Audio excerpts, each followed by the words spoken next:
지난 아시아 축구 경기 이후로 축구계의 이야기가 매일같이 온 매스컴을 뜨겁게 달구고 있습니다. 탁구 게이트라든지 아니면은 이강인 선수의 하극상이라든지 이런 제목을 붙여서 TV나 아니면은 또 유튜브 같은 데에서 매일같이 다루고 있는 것 같아요. 주된 내용은 경기 기간 중에 새카만 후배인 이강인 선수가 하늘 같은 선배이자 주장인 손흥민 선수에게 하극상을 벌였다는 것입니다. 이강인 선수가 손흥민 선수에게 주먹 다짐을 했다는데 그 결과 손흥민 선수는 손가락에 부상을 입은 채 그 다음날 요르단과의 경기를 하러 나왔습니다. 팀워크는 산산이 무너져 버렸습니다. 경기력이 좋을 리가 없겠죠. 그 결과로 약체로 평가되었던 요르단에게 유효 슈팅 하나 못 날리고 참패를 당하고 말았습니다. 한국 축구 역사상 국제대회에서 유효 슈팅을 하나도 못 날린 경기는 최초라고 합니다. 언론과 국민들의 집중포화를 맞은 이강인 선수는 결국 견디다 못해서 살고 있는 파리에서 런던까지 날아가서 손흥민 선수에게 사과를 했습니다. 마음씨 좋은 손흥민 선수는 이강인 선수의 사과를 기꺼이 받아들이고 사람들에게 이강인 선수를 한 번만 용서해달라. 그리고 이강인 선수가 앞으로 잘 성장할 수 있도록 제가 돕겠다라는 메시지를 전했죠. 두 사람의 화해로 사건은 일단락되는 것입니까? 아니지요. 남은 것이 있습니다. 60년 만에 우승을 노리던 우리나라가 요르단에게 참패를 한 결과, 이거 누가 책임지는 겁니까? 또 그 경기를 지켜보면서 온 마음이 한없이 무너져 내려버렸던 온 국민들의 그 마음은 누가 달래주겠습니까? 한 개인이지만은 한 개인이 아니라 온 나라의 문제입니다. 온 국가의 문제였다는 것입니다. 사람의 몸이 한 몸이지만은 여러 지체가 있다. 교회도 마찬가지라는 겁니다. 교회도 많은 직분과 은사를 받은 사람이 있지만은 하나다라는 거지. 이 의식을 가져야 되는데 이 의식을 지체의식이다. 이렇게 얘기를 합니다. 한번 따라해 보시기 바랍니다. 지체의식이다. 지체의식이다. 오늘은 이 지체의식에 대해서 한번 나누어 보려고 합니다. 첫 번째로는 교회는 다양한 지체가 모여 있다는 것입니다. 1세기 당시로는 신분상에 다양한 사람들이 모여 있었는데 헬라인이나 유대인들 아니면 종이나 자유자 등등의 사람들이 한 교회 안에 모여 있었다는 겁니다. 13절 말씀을 다 같이 읽어보겠습니다. 우리가 유대인이나 헬라인이나 종이나 자유인이나 다 한 성령으로 세례를 받아 한 몸이 되었고 또 다 한 성령을 마시게 하셨느니라. 오늘날에도 교회 안에는 다양한 신분의 사람들이 있을 수가 있습니다. 대통령이 있을 수도 있고 사장이 있을 수도 있고 아니면은 경찰서장이 있을 수도 있고 아니면은 장교가 있을 수도 있습니다. 그리고 다양한 직분이나 은사를 받은 사람들이 있다는 것입니다. 28절 이하에 보면은 하나님이 교회 중에 몇을 세우셨으니 첫째는 사도요, 둘째는 선지자요, 셋째는 교사요, 그 다음은 능력을 행하는 자요, 그 다음은 병 고치는 은사와 서로 돕는 것과 다스리는 것과 각종 방언을 말하는 것이라. 이 다양한 직분과 은사를 받은 사람들이 있는데 알아야 될 것은 뭐냐 하면은 다른 직분이나 은사를 받은 사람을 시기하거나 아니면 부러워할 필요가 없다는 것입니다. 왜냐하면은 그 직분과 은사를 주시는 하나님이 보는 시각과 그리고 사람이 보는 시각이 다르다는 거예요.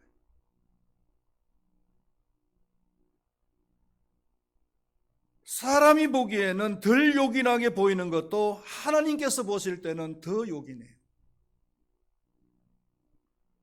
또 사람이 보기에는 덜 귀하게 보이는 것도 하나님께서 보실 때는 더 귀하고요. 그리고 사람이 보기에 덜 아름다운 것 같지만 하나님께서 보실 때는 더 아름다울 수가 있다는 겁니다. 22절에서 23절까지의 말씀입니다. 같이 읽어보겠습니다. 그뿐 아니라 더 약하게 보이는 몸의 지체가 덜이어 요긴하고 우리가 몸에 덜 귀히 여기는 그것들을 더욱 귀한 것들로 입혀주며 우리의 아름답지 못한 지체는 더욱 아름다운 것을 얻느니라. 교회 안에서 목사직이나 장로직 아니면은 여자들로 말하면 권사직, 좋은 직분으로 생각이 되어지죠. 귀하게 여겨질 수도 있습니다. 그래서 사람들이 부러워하고 나도 장로가 되었으면, 나도 권사가 되었으면 하는 마음을 가질 수가 있을 것입니다. 아니면은 교회 안에서 가르치는 은사나 아니면 노래를 부르는 은사를 가진 사람을 부러워할 수도 있어요. 나도 저렇게 좀 잘 가르쳐 봤으면, 나도 저렇게 노래를 좀 잘 불러봤으면 하는 이런 부러워하는 마음을 가질 수도 있다는 것입니다. 하나님, 사람이 볼 때는 그런 은사와 직분들이 더 좋은 것 같지만은 하나님께서 보실 때는 아닐 수 있다는 거예요. 오히려 사람이 보기에 더 중요하게 보이는 것이지만 하나님께서 보실 때는 더 덜 중요하게 보일 수도 있다는 겁니다. 그런 저는 지금까지 목회를 하면서 가장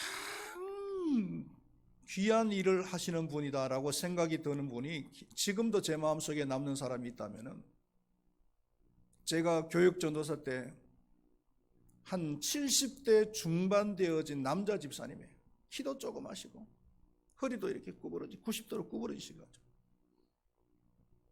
지금 같으면은 70대 중반이면은 청년이지만 한 30년 그 전이잖아요. 그 전이니까 70대 중반이면 많이 늙으셨더라고요. 그러니까 다른 건 아무것도 못해요. 그분이 할 수 있는 것이 뭐냐면은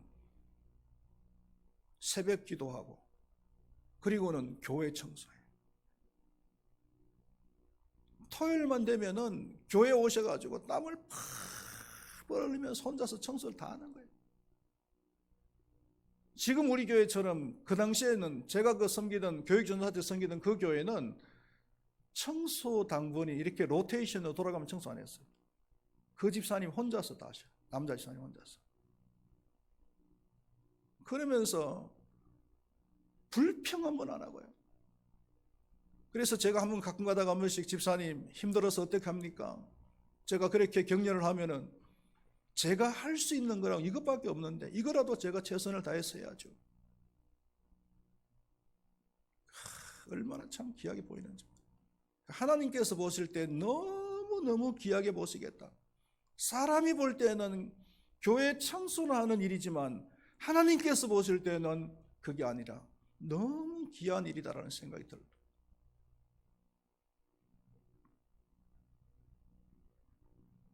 그러므로 다른 사람의 직분이나 은사에 대해서 부러워하지 말고요. 자신에게 주어진 직분이나 은사에 대해서 최선을 다하는 그런 자세가 필요한 줄로 믿습니다. 교회는 여러 지체가 있지만은 또 여러 직분이나 은사가 있지만은 그러나 한 몸이라는 겁니다. 한 몸인 이유가 뭐냐면은 첫 번째로 그리스도의 몸이기 때문이라는 겁니다. 12절 말씀에 몸은 하나인데 많은 지체가 있고 몸의 지체가 많으나 한 몸인가 같이 그리스도도 그러하니라. 교회의 구조를 한번 생각을 해보시면은 교회의 머리는 그리스도입니다. 그리고 그 교회의 그리스도의 몸은 교회예요. 교회는 그리스도는 하나이듯이 교회도 하나란 말이에요. 그리고 두 번째로는 한 성령을 받았기 때문이라고 했습니다. 13절 말씀에 다 한 성령으로 세례를 받아 한 몸이 되었고 다 한 성령을 마시게 하셨느니라.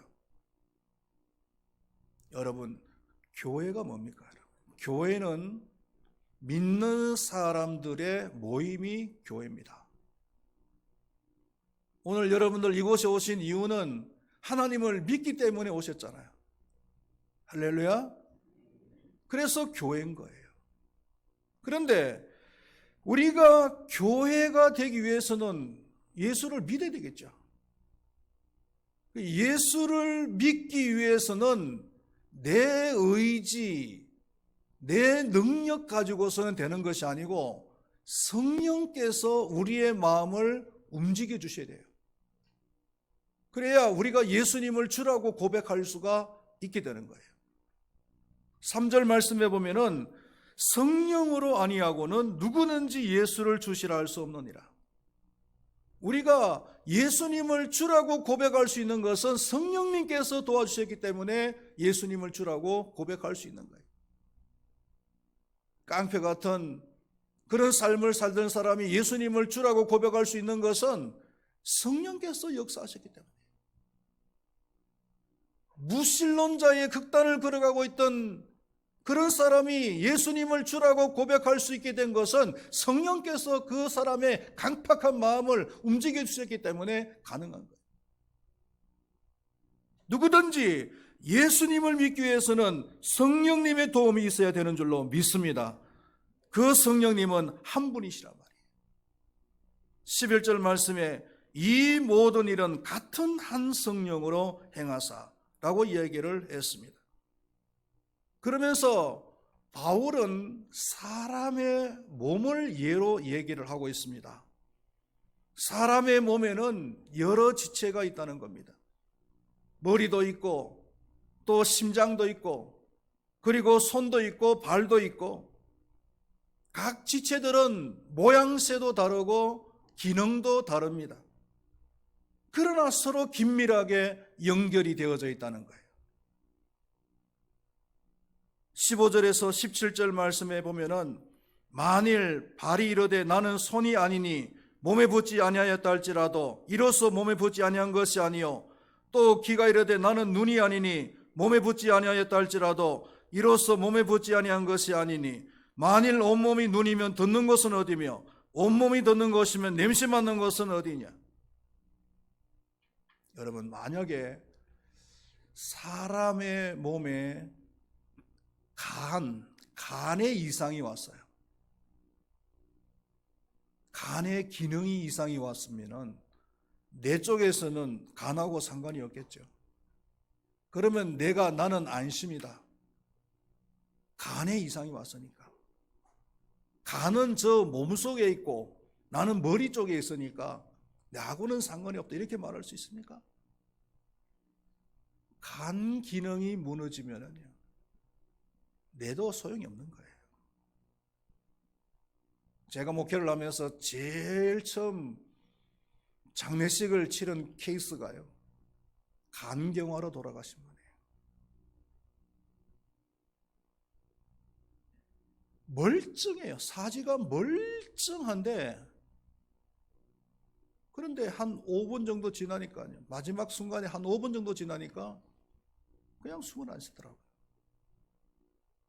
그러니까 사람들이 죽었다, 아니야 아직 살았어, 그 보고 있던 주변의 사람들이 그렇게 의견이 엇갈리는 거예요. 왜? 사제가 온몸이 멀쩡하니까. 온몸이 멀쩡해도 간 기능 하나가 끝나버리니까 그 사람의 삶이 끝나버리더라.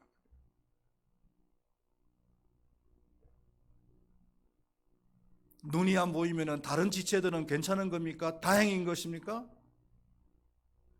손, 발 등 모든 지체들이 불편하고 힘들잖아요. 그래서 한 몸인 거예요. 제가 며칠 동안 발톱 때문에, 엄지 발톱 때문에 고생을 했어요. 여러분도 알다시피 제가 축구를, 건강을 위해서 축구를 한 20년 동안 했거든요. 목회자 축구팀을 만들어가지고 축구를 열심히 새벽기도 마치고 나면 운동장에 가서 땀을 뻘뻘 흘리면서 축구를 하고, 또 한번 시합을 하러 가기도 하고, 20년 동안 축구를 했는데, 축구를 하려고 하면은요, 축구화를 신어야 되고, 축구화를 어떻게 신느냐 하면은 축구화를 꽁꽁 매야 돼요. 틈이 없도록. 축구화를 꽁꽁 맨 상태에서 볼을 차니까요, 이 발톱이 이게 변형이 되는 거예요. 그래서 이 발톱이 변형이 돼가지고 발톱이 이 살을 갖다가 뚫고 들어가는 거예요. 뚫고 들어. 그래서 조금만 있으면은 발톱이 또 살을 뚫고 들어가가지고 염증을 일으키고, 그리고 고통을 갖다가 겪는 거예요. 그러면 어떡합니까? 그것 때문에 또 병원에 갈 수는 없고, 제가 그냥 수술을 갖다 집에서 해요. 발톱을 갖다가 다시 원상태로 또 돌려놓는 겁니다. 기구를 이용해가지고. 그런 과정 속에서 피도 나고 고름도 나고 막 그렇게 되는데, 지난 며칠 동안에도 그것 때문에 좀 힘들었어요. 감사하게도 오늘은 좀 통증이 사라졌는데요. 엄지 발톱에 염증이 조금 생긴 거, 에이 뭘 그걸 가지고서 그러시냐고. 여러분, 엄지발톱에 염증이 생겼을 때 누가 그거 한번 건드려 보세요. 온몸에 전율을 발톱 하나 문제가 아니에요, 여러분. 발톱 하나에 염증이 생겼지만 그거 건드려 놓으면 온몸이 그냥 뭐 부들부들 떨리는 게 고통스러워요. 왜 그렇습니까, 여러분? 한 몸이기 때문입니다. 한 몸.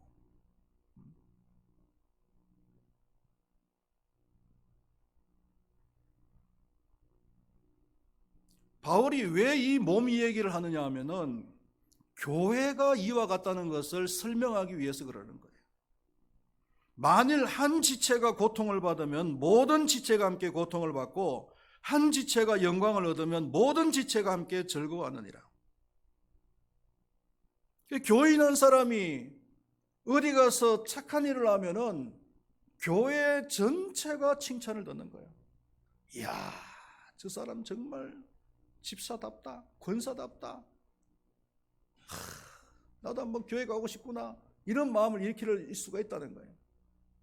그런데 교인 한 사람이 어디 가서 욕먹을 짓을 하면은 그 한 사람이 욕먹는 것으로 끝나는 것이 아니고 교회 전체가 욕을 먹는 거예요.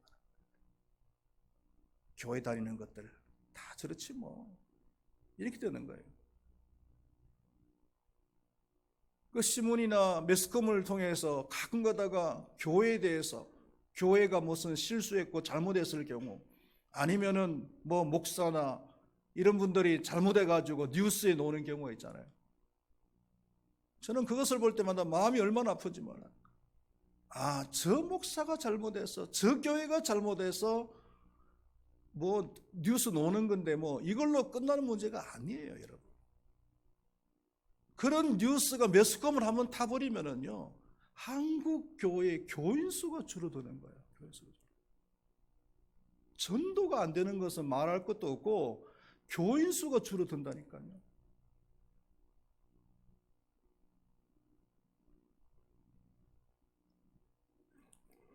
최윤식이라고 하는 그 박사의 그 한국교회 미래지도라고 하는 책이 있는데요. 이분은 그 미래학자예요. 책을 읽어보면은 뭐라고 내용이 나오냐면은 그 중에 한 가지가 한국교회가 매년 1%씩 교인 수가 줄어든다는 거예요. 언제까지? 2045년도까지는 매년 1%씩 줄어들 거다. 그리고 2045년도부터 2050년도까지는 2%에서 3%까지 줄어들 것이다. 그래서 2050년도가 되면은 한국교회는 교인 수가 300명이라고 하는 마지노선이 무너질 거다. 여러분, 이거 심각하지 않아요? 1984년도 기독교가 우리 한국에 들어온 지 100년째가 되는 해에 기독교 인구가 1200만 명이라고 그랬어요. 1200만 명이라고 하던 기독교 인구 수가요 300만 명 선이 무너진다. 불교, 천주교, 모슬렘, 그 다음에 네 번째 종교가 된다는 거예요. 현 1등이었던 기독교가 4등으로 전락한다는 거예요. 왜 그렇습니까? 누가 잘못입니까?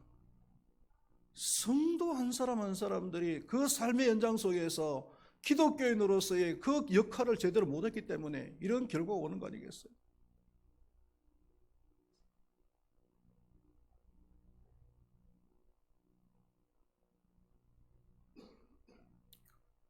비록 교회는 여러 지체가 있지만은 한 몸이라고 하는 의식을 가져야 됩니다. 그런 사람이 성숙한 신앙인이고 그런 사람들이 모인 교회가 성숙한 교회인 줄로 믿습니다. 그러면 어떻게 해야 될 것인가? 라는 겁니다. 그 첫 번째로는 교회의 주인은 하나님이시라는 것을 알아야 된다는 겁니다. 18절에 그러나 이제 하나님이 그 원하시는 대로 지체를 각각 몸에 두셨으니 라고 했고 28절에서는 하나님이 교회 중에 몇을 세우셨으니 라고 했습니다. 그 하나님께서 지체를 두셨고 하나님께서 직분을 주셨다는 겁니다. 교회의 주인은 하나님이시다. 그렇기 때문에 지체의식을 깬다면, 하나님께서 주신 그 지체의식을 깬다면 하나님께서 심판하신다는 것을 우리는 알아야 될 줄로 믿습니다. 그리고 또 한 가지는 분쟁을 하면 안 됩니다. 25절 말씀 우리 다 같이 읽어보겠습니다.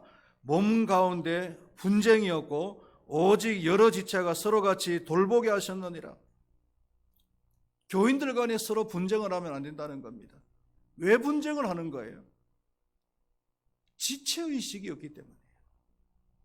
이 지체의식은 한마디로 이야기하면, 다른 말로 하면 공동체의식이라고 하는데, 공동체의식의 반대 개념이 바로 개인주의고 이기주의예요. 자기 혼자만 인정을 받고 자기 혼자만 최고라고 생각을 합니다. 개인주의고 이기주의죠. 만약에 교회 안에서 이런 사람이 있다면 그 사람으로 인해서 교회가 분쟁이 생기는 거예요.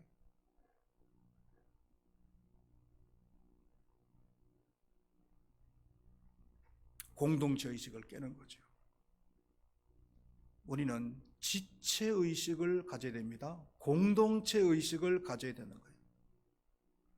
그리고 세 번째로는 서로 돌보아 주어야 됩니다. 25절 하반절에서 오직 여러 지체가 서로 같이 돌보게 하셨느니라. 서로 인정을 하고 그리고 서로 배려를 해주는 거예요. 이걸 다른 말로 이야기하면 사랑이라는 겁니다. 교회를 섬기고 건강한 교회로 세워나가는데 가장 중요한 은사가 있다면 그게 바로 사랑의 은사죠. 그래서 31절에서 뭐라 그랬습니까? 너희는 더 큰 은사를 사모하라. 내가 또한 가장 좋은 길을 너희에게 보이리라. 더 큰 은사가 있는데 그 은사를 사모해라 라고 하면서 13장으로 넘어가면은 13장이 그 유명한 사랑장이죠. 사랑의 은사에 대해서 얘기를 해주는 거예요. 에베소서 2장 20절에서 22절에서는 교회를 세우는 일을 마치 건물을 세우는 것처럼 얘기를 했습니다. 그의 안에서 건물마다 서로 연결하여 주 안에서 성전이 되어가고, 이렇게 얘기를 했죠. 한번 교회라는 건물을 세우는 그림을 한번 그려봅시다. 모퉁이들이 누굽니까? 교회의 모퉁이들은 예수님이시죠. 그리고 가장 바닥에 까는 돌이 누구겠습니까? 사도요 선지자들이겠죠. 그리고 그 가장 밑에 깔린 돌 위에다가 하나씩 쌓아 올리는 돌이 있는데, 벽돌이 있는데, 그것이 누구겠어요? 그게 바로 모든 믿는 성도들이란 말이에요. 이 돌을 쌓거나 벽돌을 쌓아 올릴 때 그냥 쌓아 올리면은요, 얼마 못 가서 그 벽돌이 무너져 내리는 거예요. 설령 다 쌌다고 할지라도 불안하고 바람이 불고 창수가 나면은 그게 무너질 수가 있어요. 그렇기 때문에 그 돌과 돌 사이에 접착제를 넣어야 되죠. 그걸 몰타르라고 하잖아요. 몰타르를 넣어가지고 돌을 쌓든지 아니면은 벽돌을 쌓아야 되는 겁니다. 여러분, 우리 교회를 건축을 하는데 벽돌이 얼마나 들어간 줄 아십니까, 여러분? 교회 건물이 좀 크면 크고 적으면 적은데 이 정도 크기의 건물에다가 벽돌로 짓는 경우는 잘 없다 그래요. 그런데 이제 교회 건물이니까 교회답게 짓기 위해서 벽돌로 지었는데, 벽돌이지만 타일이죠, 타일 벽다. 지금 기억으로는 한 몇만 장이 들어간 것 같아요, 타일이. 이 정도로 이렇게 많은 타일로 벽에다가 붙여 놓으면은요, 많은 사람들이 저한테 그러더라고요. 이거 떨어집니다. 얼마 못 가서 떨어질 거예요. 이렇게 저한테 염려스럽게 얘기를 하더라고요. 그런데 이 타일을 붙이는 분들을 갖다가 아주 1급 기술자로 쓴 거예요. 그리고 일당을 엄청나게 비싸게 줬어요. 그 당시 일당으로 거의 한 30만 원 가까이. 최고 기술자들로. 그리고 타일이 안 떨어지도록 가장 안전한 장치를 다 해라. 안에다가 철사를 다 심고. 그렇게 했기 때문에 지금 10몇 년이 지났는데도 타일은 끄떡없잖아요. 접착제를 갖다가 잘 쓴다. 몰타를 갖다가 대충 한 것이 아니고 그냥 꽉꽉 채워놨어요. 꽉 채워놨어요. 어떤 타일을 붙이는 분들은요, 화장실이나 이런 타일을 붙이는 사람은 저한테 그래요. 얼마짜리로 해드릴까요? 그래 저한테요. 아니, 타일을 붙이는데 얼마짜리가 있어요? 타일을 붙이면 붙이는 거지. 그랬더니 가격 따라 붙이는 게 다릅니다 그래요. 왜 다르냐 그랬더니, 비싼 방법은 몰타를 꽉꽉 채우고, 저렴한 방법은 몰타를 그냥 중간에만 딱 한다는 거예요. 그러면 가장자리는 허당이야, 허당. 때리면 그냥 타일이 깨질 수도 있죠. 그래서 비싼 걸로 해라.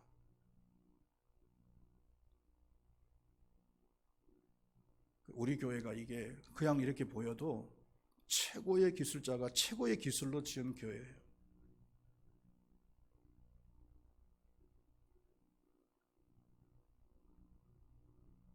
마찬가지로요, 성도와 성도 사이를 잇는 접착체가 있어야 든든한 교회가 될 수가 있는 거잖아요. 그 성도와 성도 사이를 잇는 접착제가 뭐냐? 그게 바로 사랑이라는 거예요. 사랑.